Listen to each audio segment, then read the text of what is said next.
ഇപ്പോൾ കുള്ളൻ കോഴിയുടെ അടയിരിക്കുന്നതിൻ്റെ വീഡിയോ ഞാൻ ഇതിൻ്റെ ബാക്കിയാണത്. ഇതിപ്പോൾ ബൂട്ടൂറോസ് കോഴിയാണ്, കുള്ളനാണ്, തൊപ്പിയാണ്, മൂന്നും ഉണ്ട് ഇതിനകത്ത്. അങ്ങനെയുള്ളൊരു കോഴിയാണിത്. പൊക്കം കുറഞ്ഞ 2 വർഷത്തോളമായി എൻ്റെ ഇവിടെ ഇപ്പോൾ ഉള്ളതാണ്, ഇവിടെ ഉള്ളതാണ് കോഴി.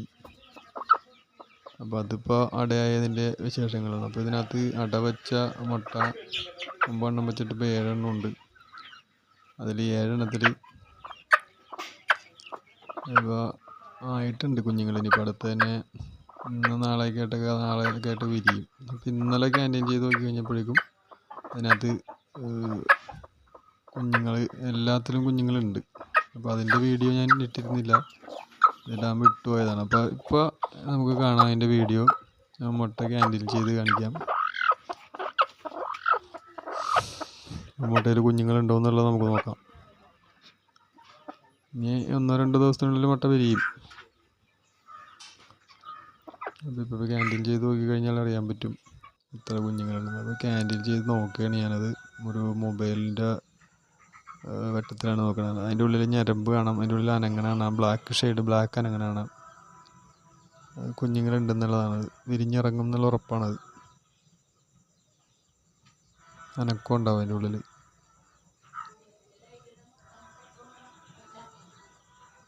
ചെറിയ തോതിൽ അനക്കം ഉണ്ട് അതിൻ്റെ ഉള്ളിൽ.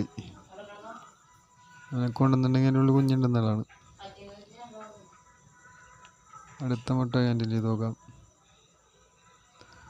മൊബൈലിൻ്റെ വെട്ടം ഇരുട്ടത്തായതുകൊണ്ട് മൊബൈലിൻ്റെ വെട്ടം ഇപ്പോൾ അതിൻ്റെ ഉള്ളിൽ കാണാം. അതിൻ്റെ ഉള്ളിൽ അനങ്ങണുണ്ട്. അതിൻ്റെ ഉള്ളിൽ അനങ്ങണത് കുഞ്ഞുണ്ടെന്നുള്ളതാണ്. അതിൻ്റെ ഉള്ളിൽ അനങ്ങുന്നുണ്ട്, മൊത്തത്തിൽ അനങ്ങുന്നുണ്ട്. അപ്പോൾ അതിൽ കുഞ്ഞുണ്ട്.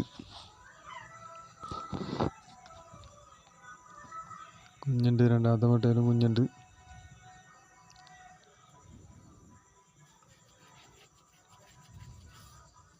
അതിൻ്റെ ഉള്ളിൽ അനങ്ങനാണ് മുകളിൽ.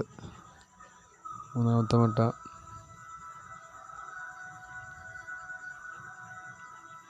മൂന്നാമത്തെ മുട്ടയിലും കുഞ്ഞുണ്ട്. ചുണ്ടാണ് വന്നിരിക്കണത്.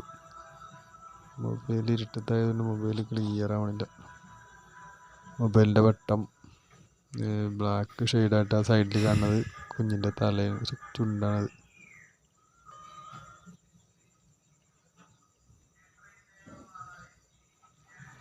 അപ്പോൾ ഇതിപ്പോൾ ഇങ്ങനെ നമ്മൾ മുട്ട വെച്ചിട്ട് 4 ദിവസം 5 ദിവസം കഴിയുമ്പോഴേക്കും ഒന്ന് ചെക്ക് ചെയ്ത് നോക്കാം. ഇതുപോലെ ക്യാൻഡിൽ ചെയ്ത് നോക്കാം. ഒരു മൊബൈലിൻ്റെ ടോർച്ച് എടുത്തിട്ട് അതിൻ്റെ മുകളിൽ ഇങ്ങനെ വെച്ച് നോക്കി കഴിഞ്ഞാൽ അതിൽ കുഞ്ഞുണ്ട്. അതിൽ ബ്ലാക്ക് ഷെയ്ഡ് തന്നെയാണ്. അതാണ് അങ്ങനെയും കാണാൻ പറ്റും.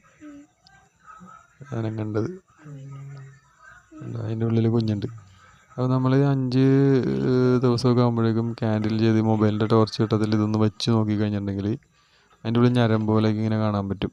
ഒരു ഡോട്ട് കിടന്ന് അനങ്ങണ കാണാൻ പറ്റും. അനങ്ങുന്നുണ്ടെങ്കിൽ മുട്ടയിൽ കുഞ്ഞുണ്ടെന്നുള്ളതാണ് സൂചിപ്പിക്കുന്നത്. അത് പിന്നെ ഒരു 10 ദിവസം കഴിയുമ്പോൾ ഒന്നും കൂടി ചെക്ക് ചെയ്ത് നോക്കി കഴിഞ്ഞിട്ടുണ്ടെങ്കിൽ ക്ലിയറായിട്ട് അറിയാൻ പറ്റും. ആ ഞരമ്പൊക്കെ അങ്ങോട്ട് ക്ലിയറായി റെഡ് കളറായി അതിലൊരു ബ്ലാക്ക് ഷെയ്ഡ് ഇങ്ങനെ ചലിച്ചുകൊണ്ടിരിക്കും. അതിൻ്റെ ഉള്ളിൽ നിന്ന് അനങ്ങിക്കൊണ്ടിരിക്കും. അങ്ങനെ കണ്ടു കഴിഞ്ഞിട്ടുണ്ടെങ്കിൽ മുട്ട അതിൽ കുഞ്ഞുണ്ടെന്നും കുഞ്ഞ് ചത്തുപോകാതെ വിരിഞ്ഞിറങ്ങും എന്നുള്ളത് ഉറപ്പാണ്. അങ്ങനെ നമുക്ക് ഉറപ്പിക്കാം. അല്ലാത്ത പക്ഷം 3 ദിവസം 4 ദിവസമൊക്കെ ആകുമ്പോഴേക്കും മുട്ടയിൽ കുഞ്ഞുങ്ങളില്ലെങ്കിൽ ആ മുട്ട എടുത്തിട്ട് പുഴുങ്ങി കുഞ്ഞിനോ ഒക്കെ നമുക്ക് ഇട്ട് കൊടുക്കാം. നമുക്കത് കഴിക്കാൻ പറ്റില്ല. അപ്പോൾ അങ്ങനെ കൊടുക്കാൻ പറ്റും. അപ്പോൾ അല്ലാത്ത മുട്ട വെച്ച് കഴിഞ്ഞിട്ടുണ്ടെങ്കിൽ ചീഞ്ഞ് മണവും സ്മെല്ലൊക്കെ ഉണ്ടാവും. അതൊന്നുമില്ലെങ്കിൽ കോഴി തന്നെ കൊത്തിപ്പിടിച്ച് കഴിയുമ്പോൾ മൊത്തത്തിൽ ഭയങ്കര സ്മെല്ലായിരിക്കും. ബാക്കിയുള്ള മുട്ടകളിലേക്ക് അതിൻ്റെ അണുക്കൾ കയറി ബാക്കിയുള്ള മുട്ട വരെയും ഫെയിൽഡായി പോകാനുള്ള ചാൻസ് ഉണ്ട്. അപ്പോൾ അത് ചെക്ക് ചെയ്യണം നല്ലതായിരിക്കും. ഇപ്പോൾ ഞാനിതിപ്പോൾ അതിലും കുഞ്ഞുണ്ട്. അപ്പോൾ ചെക്ക് ചെയ്ത് എല്ലാ മുട്ടയും ചെക്ക് ചെയ്ത്